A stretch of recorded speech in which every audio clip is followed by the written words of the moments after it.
Did you know that Nike, one of the biggest brands in the world today, started with just one bold lie? In this video, I'm going to tell you the strange and controversial story behind the rise of this sports giant.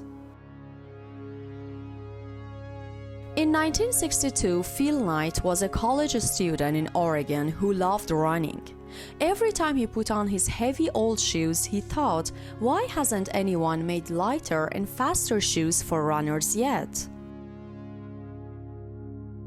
For his college thesis, Phil wrote a paper. He argued that importing high-quality, affordable running shoes from Japan could change the sports market in the US. No one paid much attention at the time, but Phil knew this wasn't just a paper, it was the spark of a big idea. After graduation, Phil bought a ticket and traveled alone to Japan. He went to a small company called Onitsuka Tiger, which made running shoes and was very popular in Japan at the time. At the meeting with Japanese, Phil confidently said, "I represent an American company and I want to sell your shoes in the US." The truth was, there was no company, but the Japanese believed him. That little lie became the start of one of the greatest business stories ever. When Phil returned to the US, he decided to make that imaginary company real. He created Blue Ribbon Sports, and now he was officially a business partner with the Japanese company. Phil started selling shoes from the trunk of his car. He went to local races, pulled shoes out one by one, and showed them to runners. When athletes tried the shoes, they immediately noticed how light and comfortable they were. Business was going well, but Phil needed a partner to grow faster. Someone as crazy about running as he was. He went to his old track coach Bill Bowerman, a tough and obsessive man with a brilliant mind. Bowerman loved tinkering with shoes. In his small home workshop, he would cut, glue, and modify shoes, change the laces, and carefully reduce weight. He believed every gram less means a few seconds faster. One day in his kitchen, he used a waffle iron to create a new shoe sole design. Instead of batter, he poured molten rubber into the iron. When he opened it, a honeycomb pattern appeared on the sole. This idea became one of Nike's greatest innovations. Slowly, sales grew. Local runners tried the shoes and were amazed. Bowerman's shoes were not just lighter, they made runners feel like they were flying. But the relationship with Onitsuka Tiger got harder. The Japanese company wanted full control of the US market and constantly pressured them.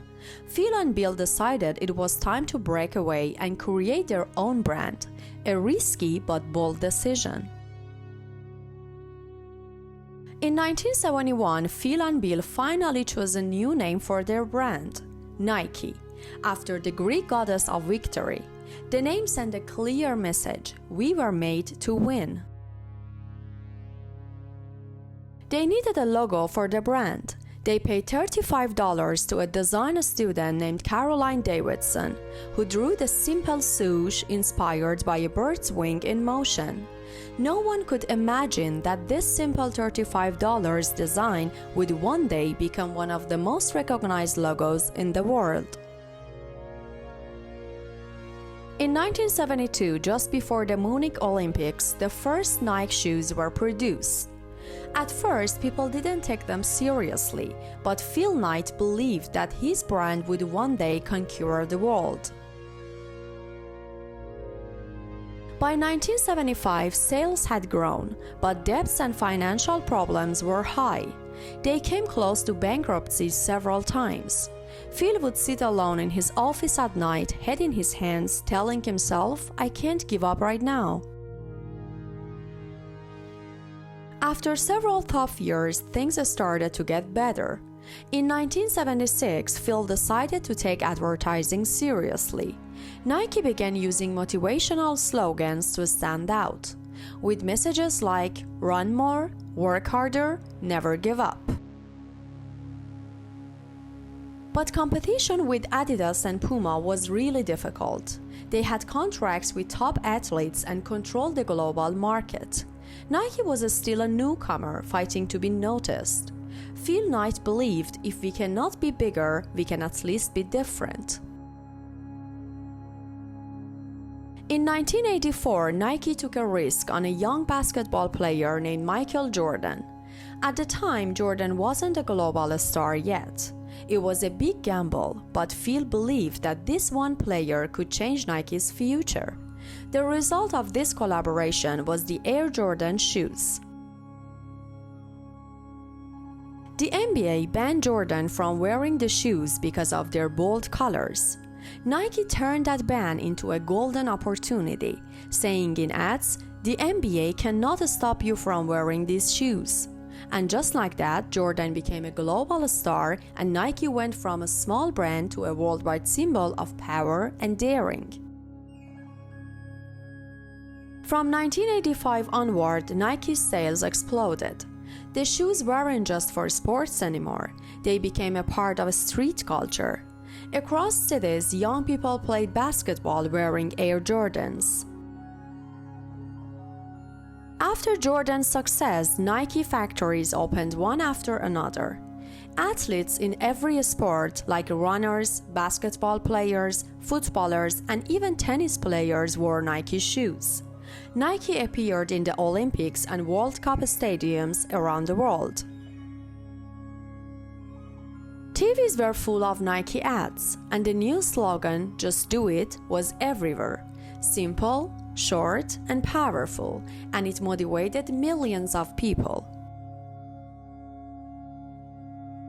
Today, Nike isn't just a shoe brand.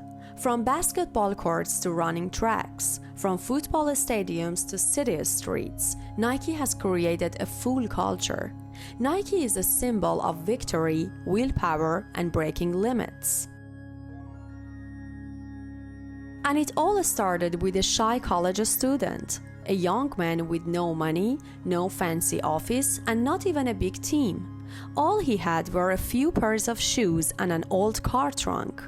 What looked like a simple street-selling idea was actually the first spark of one of the biggest sports brands in the world.